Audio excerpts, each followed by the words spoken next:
A lot of my channel over the last year has been dedicated to the Pocket 2 just because it's one of those cameras that I picked up and I didn't think that I would like it as much as I have. It's become the camera that I use as my BTS camera when I'm out and about and I'm filming, and the camera that I use if I just want to go out and vlog quickly. And it's just a great little camera. But there are a few things that I really, really hope the Pocket 3 has, because even though I love it, it's not perfect and there's definitely room for improvement.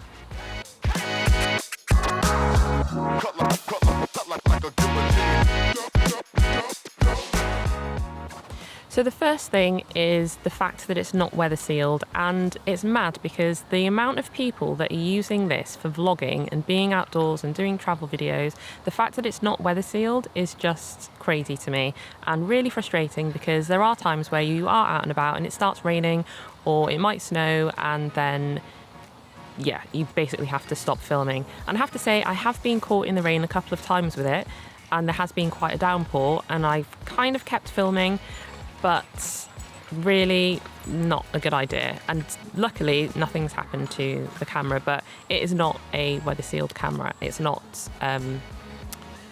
promoted as a weather sealed camera. So hopefully weather sealing in the DJI Pocket 3.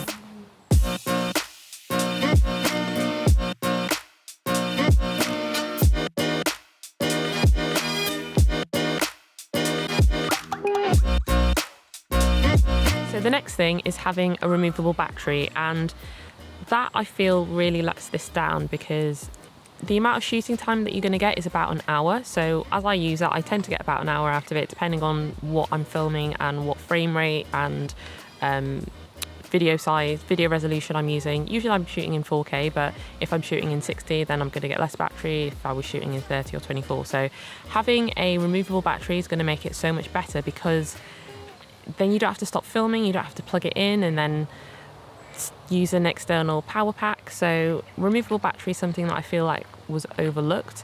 And if you wanted to have something where you knew you were going to be able to film all day, then that's where something like the GoPro or the One RS has an advantage, because obviously you've got those removable batteries, so you can charge them all up and bring them with you, rather than having to stop and charge the Pocket 2.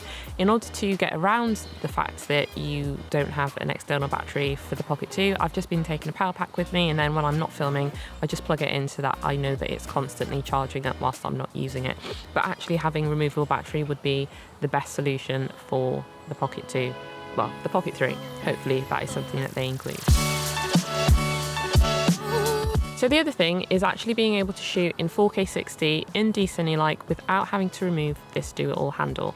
And that's just one of the things that really annoys me, because if you've got this set up with your phone, like a phone holder with your phone attached, and then you've got it on a tripod or a handle or something, then you have to take everything apart, shoot your B-roll in 460 if you want to, and then attach the handle back and attach everything back, and it's just really annoying. So I really do hope that the Pocket 3 kind of fixes that, and it's potentially to do with the fact that there's a lot going on and it might overheat, so it's trying to eliminate that. But if there is a way for it not to be removed while shooting 4K 60, then that would be great. I absolutely love the video quality that comes from the Pocket 2. From such a small camera, it is brilliant, but I do think there is definitely room for improvement. And even though it outperforms the cameras like the Hero 10 in low light, I think that there is still room for improvement. So having a bigger sensor in the camera would be great. And like I said, I love the quality of the video footage, but it can always be better. So being able to have a bigger sensor would go a long way to getting better low light footage when you need it. And I did do a video about the Pocket 2 and shooting in low light, and it was kind of a long-winded video, I have to admit, but I was kind of going off on a tangent in it, much like I'm doing now. But I can do a shorter video, but I'm also going to do a video where I talk about the camera settings that you would need for the Pocket 2 in low light outdoors, because someone has asked me about that. A couple of people asked me about that actually, so that's one that I do also need to do. So look out for that video. There is one thing that I forgot to mention when I was doing this, and that was the screen size. I would love it if DJI could put a bigger screen for the Pocket 2, because this is just too small. When you're trying to make sure that you're correctly exposed or just in the frame or just in focus. It's just really small and you can't see it very well, so a bigger screen size would be great.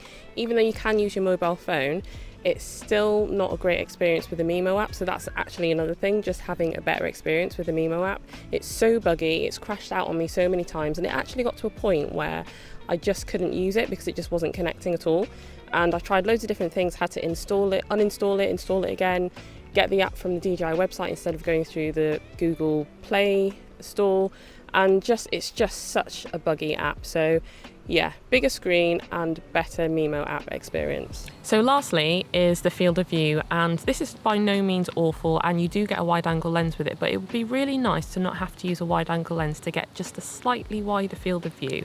And it's in no means anywhere near as bad as the Sony ZV-1, where if you put active stabilization on, then it crops your image in further, and it crops your image in, and then you just don't have that wide field of view that you have when it's supposed to be an 18mm lens. But yeah, the lens on here, the field of view on here isn't horrendous, and when you attach the 15mm wide angle lens, then it's great.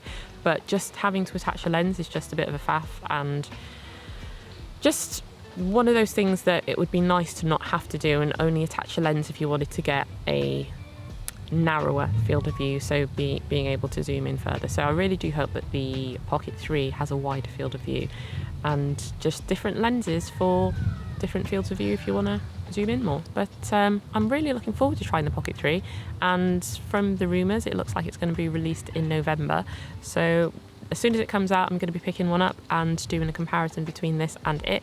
So subscribe, and I hope you found this video useful, and if you have anything that you think the Pocket 2 is missing that you hope the Pocket 3 has, drop them in the comments because I'd love to know. But thanks for checking out the video, and see you next time.